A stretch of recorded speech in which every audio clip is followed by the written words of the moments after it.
Hey everybody, Gears here with a quick note on the pizza pan.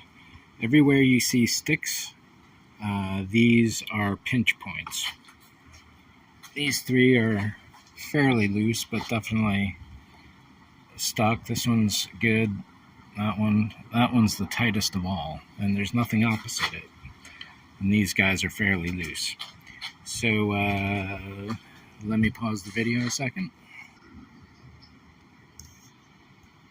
So I've spent the last 10-20 minutes with this hammer and chisel here, scooping out from right about here all the way around to right about there. One entire layer of 40,000 styrene, all chipped out, and you can see a lot of the debris down here. Based on what I just saw with the pizza platter there, I'm going to take out from here at least, possibly all the way up to here.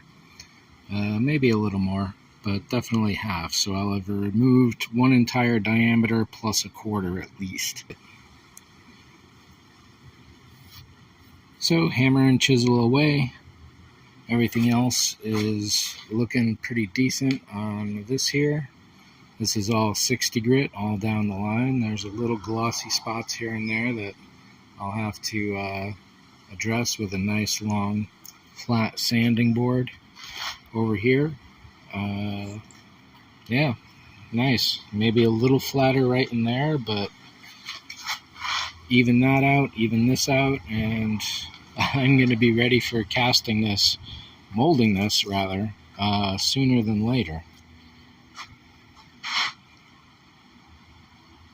So that's it for this one. Thanks for watching. See ya.